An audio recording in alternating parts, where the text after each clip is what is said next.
And if my opinion changes, be sure to check out the description or the pinned comment to see my current thoughts on these songs, if they change. If there's nothing down there, then my opinion stayed the same, and I'm sorry to disappoint you guys. You make me want to testify. Hi guys! So a lot of you wanted me to react to the 6 bonus tracks that are on Humanz, so I'm going to do that, and unfortunately, for the time being, this will be my last Gorillaz video, because at this point I have reacted to everything off of Humanz, and I'm not a reviewer, so I can't go back and review their past albums. I can't do that. I'm no critic. If you want me to do like a top 5 Gorillaz songs, let me know. I can make a video like that. So there's 6 bonus tracks, and one of them is an interlude, and it's kind of what leads into the bonus tracks, and it's called The New World, and I really like that because this is new for me, because I only reacted to the regular edition. But I waited for the bonus tracks to do this one once the album was officially released, and I'm really excited. I've heard a lot of good things about The Apprentice, and Out of Body has been on Cymbal a lot, so. And I'm sorry for how I look. I literally just woke up and I'm gonna film this video, so we're gonna listen to the interlude first, and I'm doing this on Spotify because they're not on YouTube at the moment. The Apprentice is.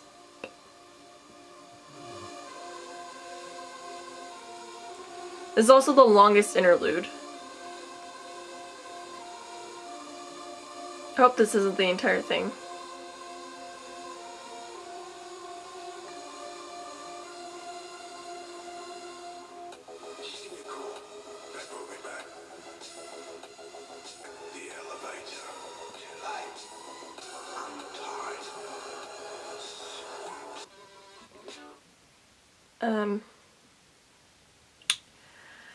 That kind of reminded me of that creepy video that's going around of the guy with his butt.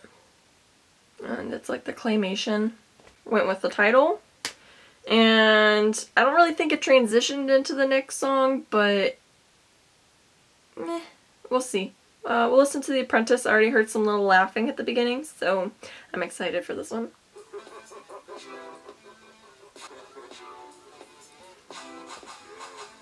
Oh my god.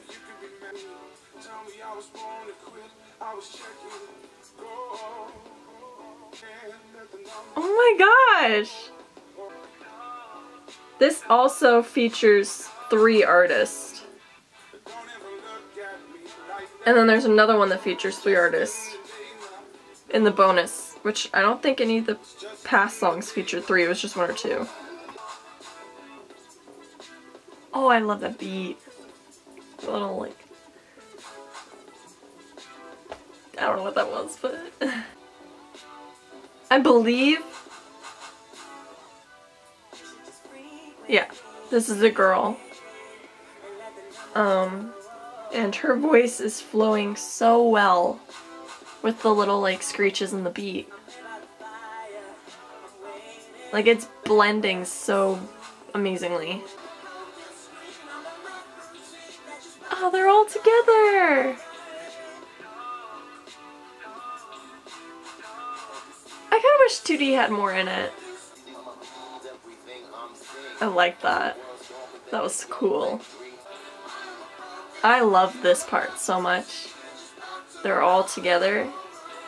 And you can like pick them apart, but it's so beautiful. I'm saying that went so well with the beat. And now the laugh is in it too. The next one's called Halfway to the Halfway House, which mentions a house, which goes with the theme of the album again. Anyway, the last one, The Apprentice, I loved all the people that were featured and how they each did like their own bits, and then it like transitioned like in between each of them doing their little bit where it was like a chorus with all of them. I like 2D in the background just doing his little echo. I kind of wish he was in it more, but with the way that they did things with this song, I think it all flowed together really nicely and I really liked it. Does it make me think of like Mario? This is featuring someone that was on another track. Oh, he was featured in Strobe Light. I'm gonna love this song.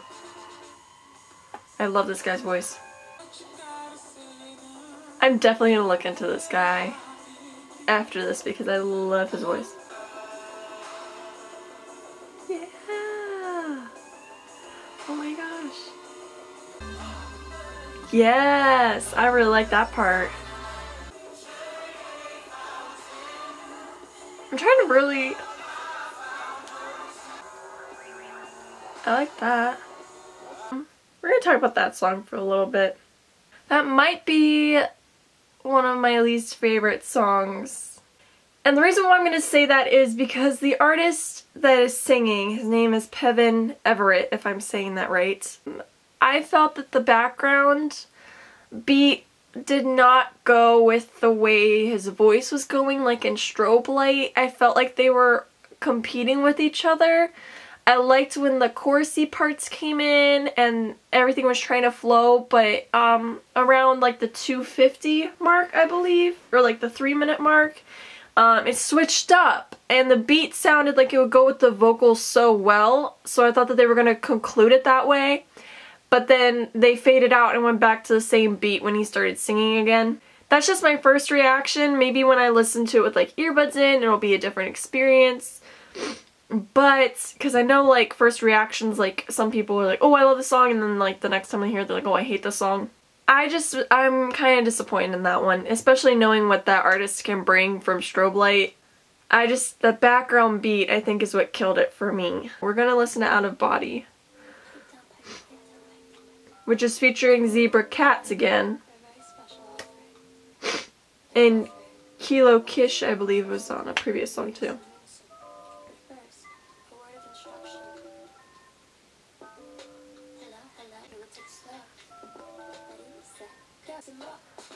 I prefer her vocals with the beat. I didn't like the intro much.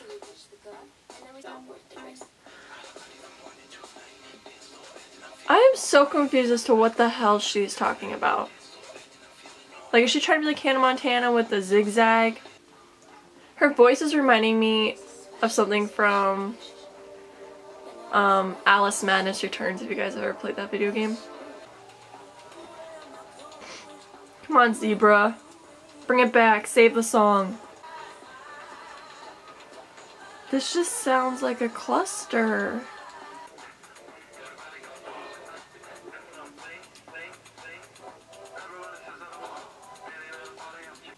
I wasn't really a fan of that one either. I like understood what she was saying, but like to me the song like I get like when you're dancing and moving in certain aspects that it can feel like an out-of-body experience, but maybe it's referring to a drug or something. I literally can't even estimate what that song is about, and I'm not gonna try and be wrong. I wasn't a fan of that. The 30-second intro where there was no beat I found was very hard to listen to. And my favorite part was when Sudi was at the end. When they added the beat to her voice, it got better, but at the same time, it just sounded kind of like a cluster. And so far, the only song that I've liked off of the bonus has been The Apprentice, and we only have 2 left. So we'll see if this next 2 will make up for it. This is like a Childish Gambino feel. I like that.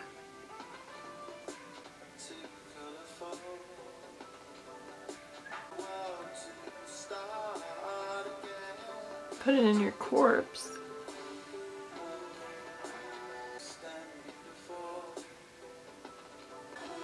I just googled what ticker tape is because I was confused as to if it had to do with a watch. And it's a paper strip on which messages are recorded in a telegraphic tape machine. And ticker tapes are black and white, apparently. I like the staticky sound to this because it goes with like the title of a ticker tape is kind of an older thing.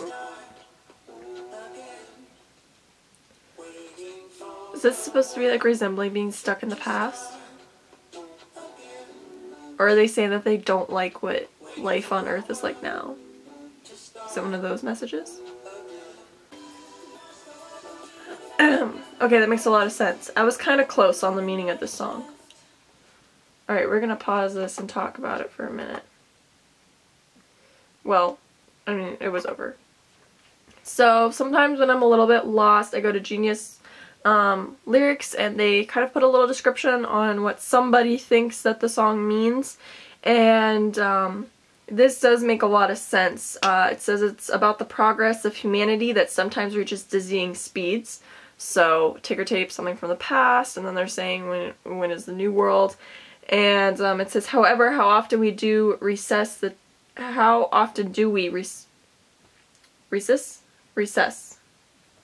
ticker tape? I don't know.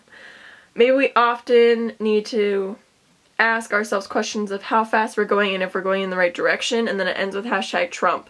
So this could be viewed in a political sense, and I can understand that because they're thinking that, or believing that Trump is driving us in the wrong direction and that the world's kind of coming to an end and they want it to start back up again, and that things are going in the wrong direction. So completely understandable with what they were saying in the song. And I can see this vision, I can understand this explanation for it. This is just somebody named Mother Puckymac. That's what they believe that the song means, and I kind of agree with them.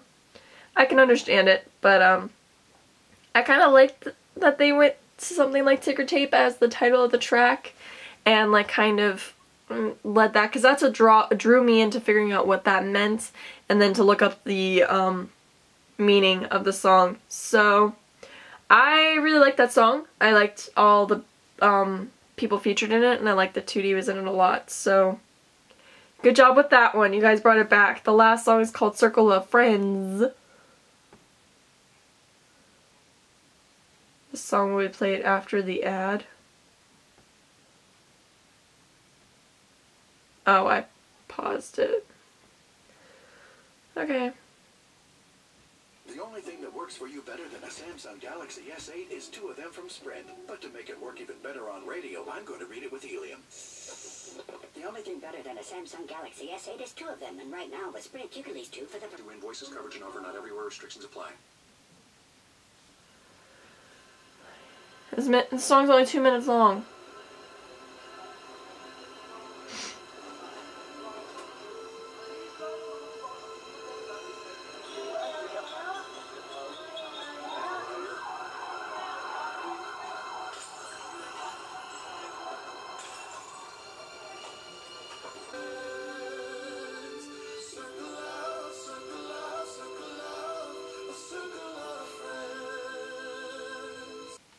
I'm kind of speechless on that one, and my camera cut off, so I don't know where it ended. In the beginning you heard sirens, you heard somebody yelling, you heard like glass breaking, and then it goes into this repetitive message of Circle of Friends. But it sounded really well, like flowing wise, and 2D was in it, and it all sounded nice. I just kind of wish there was more to it. So it's the closing track on the deluxe album, which makes it really impactful and important. So in the beginning there was some sort of issue happening, and then it just went to Circle of Friends. So I'm gonna look up the meaning because I'm curious, and maybe you guys are curious. And this is again just something that was submitted by someone and their description of what it means. So this is not my description, but we'll see if I relate to it. It says, all of the issues and problems that have been addressed throughout the album might be overcome or at least lightened by keeping a close group of friends around you. The circle of friends could also be all the artists who have collaborated with Damon on the album. Okay, well, I knew it was something that had to do with having people close to you, obviously, title of the song. And I did mention that there was an issue at the beginning, so that kind of makes sense. So in conclusion, it's telling you just to keep people close to you. They can help you through the issues on the album, but they can kind of help you through the own issues that you're struggling if you find trust in them and if they are important to you. And I totally see that, and I like how they also said that the circle of friends could just be like the people that were all collaborated on the album and saying that they're this little clique. I think that's kind of cute. In conclusion, I would say Ticker Tape and The Apprentice were my favorites, but I'm not mad at Circle of Friends. As for Out of Body and Halfway to the Halfway House, I kind of felt the same towards both. The vocals didn't go with the beat on Halfway to the Halfway House, and I felt the beat to be distracting and that they should have switched it up a little bit, and it was kind of the other way around with Out of Body because I really liked the beat, but I did not like Kilo Kish's voice in that track for some reason. So those are just kind of like my personal reasons why I don't like it. I love Pevin Everett, if that's how you pronounce his name. I'm kind of disappointed that I couldn't get into that song, but I will listen to these again, and then I will listen to the song first track to last track, the deluxe version. And if my opinion changes, be sure to check out the description or the pinned comment to see my current thoughts on the songs, if they change. If there's nothing down there, then my opinion stayed the same, and I'm sorry to disappoint you guys. I love you guys. Thank you guys so much for watching. Thanks for the recommendation. Hope that you guys like this video, and I'll be back again soon. Peace out, Girl Scouts.